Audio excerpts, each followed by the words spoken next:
السلام علیکم، میں رومانہ شاہد یہاں سلواڈور ڈالی کے کام کے سلسلے میں ایک نئے کام کے ساتھ آپ کی خدمت میں حاضر ہوں۔ اس کا ٹائٹل ہے کروسیفکشن کارپس ہائپرکوبس 1954۔ سلواڈور ڈالی کا یہ ماننا تھا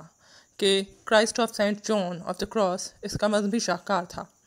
اس تخلیق کے پیچھے انفلوئنس کا محرک روحانی اعتقادات اور پریکٹسز پر مشتمل ہسپانوی ڈائریز جان ڈی یپ سیلوائرز میں بنایا ہوا ایک سکیچ ہے جو کہ جان آف دی کراس کے نام سے جانا جاتا ہے۔ اپنی اسپرچول ڈائریز میں موجود اس سکیچ نے ڈالی کو بہت گہرائی سے متاثر کیا۔ اس کو کئی زاویوں سے ڈالی نے مشاہدہ کیا اور ہر زاویے میں اس کی خاص سمت رہنمائی کا اشارہ ملا۔ ڈالی نے اس خاکے کے متعلق اپنے خیالات کا اظہار کچھ ان الفاظ میں کیا کہ میرے لیے یہ خاکہ یوں ہے جیسے کسی دم توڑتے انسان کے لبوں کو مسلوب کر لیا گیا ہو۔ جب ڈالی نے اس تصویر کو پینٹ کرنے کا ارادہ کیا تو اس کے لیے ماڈل کے طور ہالی ووڈ کے اسٹنٹ ماسٹر رسل سانڈرز کو منتخب کیا اور تصویر میں اس خاکے کی تمام جزیات کو حقیقت سے قریب تر پیش کرنے کے لیے ڈالی نے اپنے ماڈل کو باقاعدہ ایک صلیب کی شکل میں ٹھونکے ہوئے ڈھانچے کے ساتھ اسی انداز میں لٹکایا تاکہ وہ انسانی جسم اور زمین کی کشش کے مابین تصادم کو مشاہدہ کر سکے۔ تاریخی حوالہ: 1948 میں دوسری جنگ عظیم کے بعد ڈالی اسپین واپس آیا تو اس پر یہ انکشاف ہوا کہ اس کا کیتھولک عقیدہ اس پر وارد ہوا ہے۔ اس سلسلے میں وہ روم کے پوپ پائس 12 سے ملا جہاں اس کی باقاعدہ مذہبی اور روحانی تربیت ہوئی اور اسے باقاعدہ کیتھولک عقیدے کی پیروی کا اجازت نامہ وصول ہوا۔ ڈالی نے نیوکلیئر سائنس، فزکس اور ایٹم کا مفصل مطالعہ کیا۔ اسی سائنسی مطالعے اور دریافت نے اس پر کائنات کے اسرار و رموز اجاگر کیے اور اسے اس حقیقت کا ادراک ہوا کہ کائنات کل میں خدا کی ذات کا وجود موجود ہے۔ یہاں سے ڈالی کی زندگی کا ایک نیا سفر شروع ہوتا ہے جس میں اس کی مصورانہ مہارتوں میں سائنس اور مذہب کی تعلیم اور اثر اپنے گہرے نقوش چھوڑتے نظر آتے ہیں۔ اسی سائنس اور مذہب کے باہم امتزاج پر ڈالی نے ایک نئی فیتھ یا عقیدے کے جنم کی پیش گوئی کی جسے اس نے نیوکلیئر مسٹسزم کا نام دیا۔ اسی کے نتیجے میں سن 1951 میں ڈالی نے ایک کتاب مسٹیکل مینیفیسٹو شائع کی جس میں اس نے اپنے کام کے حوالے سے یہ اظہار کیا کہ اب سے وہ حضرت عیسیٰ علیہ السلام کو مصلوب کرنے کے حوالے سے اس دور کے کام کو اپنے کام میں مختلف ادوار کے اور یکسر نئے انداز سے پیش کرے گا۔ ڈالی کے ان کاموں کا مقصد مصلوب کیے جانے کے وقت میں حضرت عیسیٰ علیہ السلام کے مصائب اور ان کو درپیش صعوبتوں کو پیش کرنا تھا۔ ڈالی اپنے کام میں وہ دکھ، کرب اور تکلیف بیان کرنا چاہتا تھا جس سے اس وقت خدا کے یہ پیغمبر گزرے۔ تاہم ڈالی نے اپنے منشور میں اس امر کا بھی اظہار کیا کہ میں چاہتا ہوں میرے اگلے کام میں پیش کردہ کرائسٹ خوبصورتی اور خوشی سے تعبیر ہو۔ اس میں اس قدر خوبصورتی اور سرور کا عنصر ہو جو اب تک حضرت عیسیٰ کی بنائی گئی پہلی کسی شبیہ میں نہ کیا گیا ہو، جو درد، خون اور کانٹوں کے تاج سے خالی ہو۔ ڈالی نے ایٹم کے مرکز کو کرائسٹ سے منسوب کیا اور وہ اپنے عہد کے ریاضی دان لوکا پکیولیو سے بہت متاثر تھا۔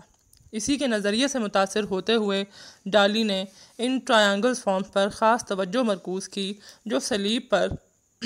حضرت عیسیٰ کے بازوؤں کے اور صلیب کے مابین بنتی ہیں۔ تصویر کے پس منظر میں ہمیں پورٹ لیگٹ کا علاقہ نظر آتا ہے جہاں ڈالی نے اپنی عمر کے بعد کے ایام کا طویل عرصہ گزارا۔ اس علاقے کو تصویر میں پیش کرنے کا مقصد بھی خاص کر روحانی اعتبار سے حضرت عیسیٰ کے مصلوب ہونے کے واقعے اور اس کی تاریخی اہمیت کو اجاگر کرنا تھا۔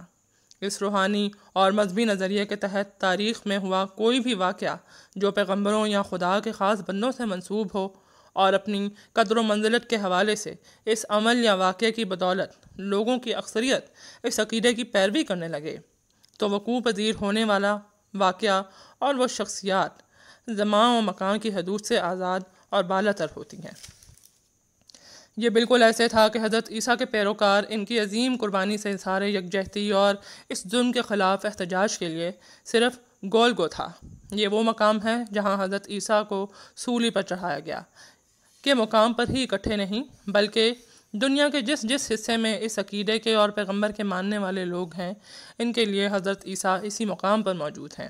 یہ ایسا نہیں کہ ان کے پیروکار محض ان کا آخری کھانا دلاس سفر کی یاد مناتے ہیں، بلکہ تصویر کے پس منظر میں ڈالی نے اپنے ہوم ٹاؤن کو استعمال کرتے ہوئے بہت مضبوط علامت کے ساتھ اس حقیقت کا اظہار کیا کہ پیغمبر خدا حضرت عیسیٰ علیہ السلام وقت اور حدود کی قیود اور ضابطوں سے بالا تر ہیں، اور ان کے مصلوب ہونے کو محض فلسطین میں 2000 سال پہلے وقوع پذیر ہونے والے واقعے کے طور نہیں دیکھا جاتا، بلکہ آج بھی اور 21ویں صدی میں بھی، خواہ وہ 1950 کا اسپین ہو یا مانچسٹر، حضرت عیسیٰ کی مصلوبی ہر گوشے میں محسوس کی جا سکتی ہے، بالکل ایسے ہی جیسے وہ اسی مقام پر وقوع پذیر ہوئی ہو۔ تصویر کا دوسرا اہم رخ حضرت عیسیٰ کی جسمانی وضاقتہ اور مردانہ خدوخال سے منسلک ہے، جس میں ڈالی نے اس نظریے پر زور دیا ہے کہ حضرت عیسیٰ مردانہ حسن و جمال کا عین مظہر تھے اور خدا نے انہیں بہت خوبصورت بنایا تھا۔ اب یہاں صلیب کے حوالے سے اس کی علامتی حیثیت اور اہمیت کو لے کر عیسائی مکتبہ فکر میں دو طرح کے نظریات رکھنے والے گروہ ہیں، جس میں ایک تھیولوجی آف دا کراس اور دوسرا تھیولوجی آف گلوری۔ دونوں صلیب کو یکسر مختلف زاویے سے دیکھتے ہیں، جس کی وضاحت یہاں آپ سے بیان کروں گی۔ صلیب حضرت عیسیٰ کے وجود کا خاکہ اب تک کے تمام خاکوں سے زیادہ طاقتور سمجھا جاتا ہے۔ عیسائیوں کے لیے اس کی مذہبی اہمیت خدا کی حکمت اور حضرت عیسیٰ کا خدا کی محبت میں اپنی ذات اور نفس کو ترک کرنے سے مشروط ہے۔ ایک مکتبہ فکر صلیب کو خدا کی رحمت سے تشبیہ دیتا ہے، جس کے مطابق صلیب حضرت عیسیٰ کو بچانے کا ذریعہ بنی، اور اس کے ذریعے سے خدا نے لوگوں کو دکھایا کہ وہ اپنے پیغمبر کو تکلیف سے نکال سکتا ہے۔ یہ صلیب کی روحانی اہمیت سے تعبیر ہے۔ دوسرا مکتبہ فکر جو کہ خاص کر دنیاوی نقطہ نظر سے صلیب کی علامت کو دیکھتا ہے، تو اس کے مطابق صلیب علامت ہے وحشت، تشدد، ظلم اور جبر کی، جس پر لوگوں کو سزائیں دی جاتی ہیں یا ان پر ظلم و جبر کیا جاتا ہے۔ اسی تضاد کے باعث سینٹ پال کراس کے اسکینڈل کو لے کر کافی بات کرتا ہے، اور اس کے نظریات عام عوام کی عقل اور سمجھ میں آنے سے قاصر ہیں۔ عام طور پر عیسائی تصانیف، خاص طور پر اسپین میں، مذہبی رہنما حضرت عیسیٰ کی شخصیت اور صلیب پر چڑھائے جانے والے واقعے کے کربناک رخ کو زیادہ اجاگر کرتے ہیں۔ اس مکتبہ فکر میں ان کی شخصیت ظلم و جبر اور تشدد کی انتہا کو سہتے ہوئے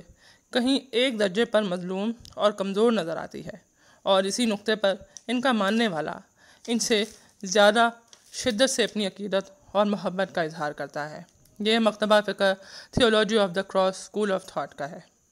دوسری طرف تھیولوجی آف دا گلوری وہ مکتبہ فکر ہے جس میں پیغمبر خدا کے وجود کو ایک ایسے طاقتور وجود کے طور دکھایا گیا ہے کہ اس مصلوبی کے عمل نے انہیں رہتی دنیا تک نہ صرف قائم رکھا، بلکہ یہ خدا اور حضرت عیسیٰ کی دائمی فتح کی دلیل ہے۔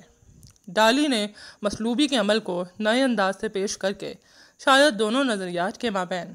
ایک نیا رشتہ استوار کرنے کی راہ متعین کی۔